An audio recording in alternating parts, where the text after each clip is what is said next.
going back to wood there, but any update there?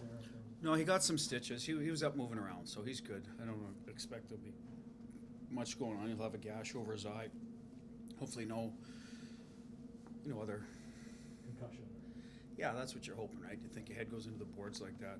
Right now, that's not the case, but who knows? Let's hope he wakes up, knock on wood, healthy and feeling good. And has some turkey tomorrow and ready to go Friday. Did you think it was the dirty head? Or I don't think so. I honestly think when players turn like that, you're kind of committed to a hit. It's tough to take yourself out of that. Listen, I'm not going to...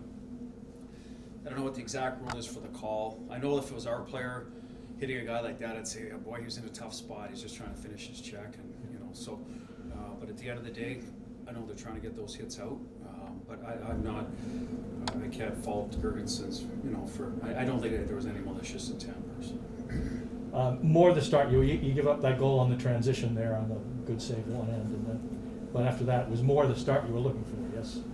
Yeah, I mean, we really pushed through after that. It was, we were trying to play the right way, get up the ice in a hurry, get in and out of our end, support the puck, play off the shot.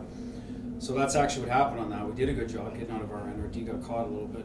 I thought Birdie played the one-on-one pretty good. It's just a good shot by Poso, but after that, we really, kind of controlled the play and got some breaks around the front of the net. But I think you earn your breaks too by putting the puck to the net and outworking people in the dirty area, and you're able to find the back of the net. Sway only gives up the one. What do you do now with your goaltending? Well, like I said before, he'll go Friday, simply because the lack of practice time for whoever was going to play tonight. We thought that would be the right thing to do, is keep them sort of in a rhythm. Get the other guy in there Sunday. Now, obviously, with Allmark, he was scheduled to start, so we'll have to see where that's at once we get back on the I guess Saturday.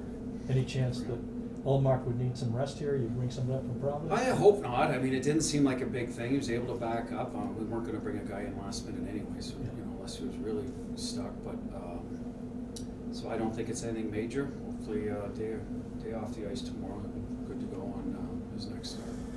Zaboral seems to get more traction. You got a real nice shot tonight there. Is it technique with him, or is it just confidence? Confidence. I think he's understanding what it takes to play in this league. Like a lot of guys, it takes a while. We went through it with Grizz for a while there, right? He'd go back down and then come up, and he finally found what he would be good at, which is transition, have some confidence to make a play when there's ice available to make it, be hard when you need to. I think you see what Zaboral play a harder brand of hockey too. It's a big hit on a post now. He's a big man and he kind of bounces, but that's, there's one right in front of our bench before that. He's willing to, put his body in harm's way when it's the opportunity's there, and he's a 200-pound man. So you're seeing a little more of that, which we need out of the group as a whole. And I just think he's playing to his strength. He's handling the puck, making good plays, moving his feet, shooting a little bit more. All stuff we've asked him to do, and sometimes just takes a while for the player to get confident and feel like sometimes maybe players don't feel like the staff trusts them or the teammates now I think he's feeling that.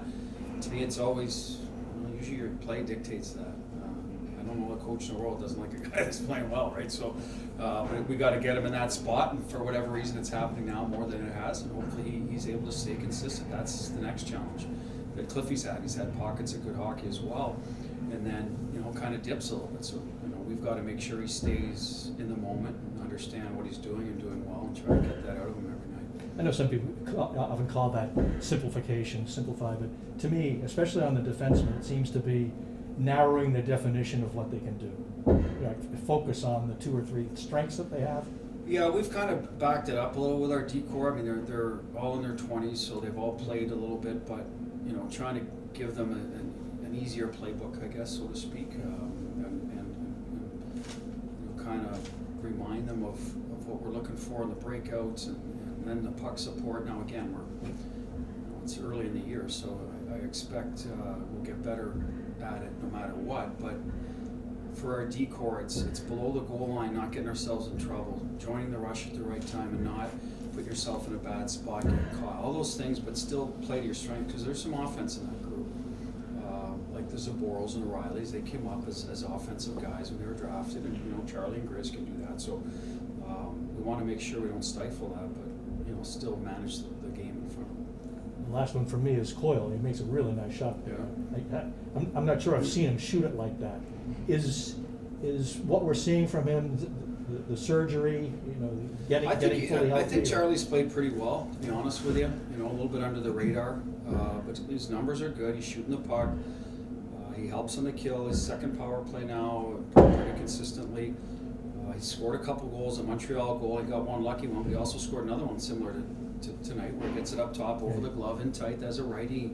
He's got that shot. We've seen Birdie, make that shot. We've seen past him, and he's starting to have the confidence to shoot, which is good. It's what we've kind of asked out of him, and make the plays when they're there, but don't be afraid to be the finisher either.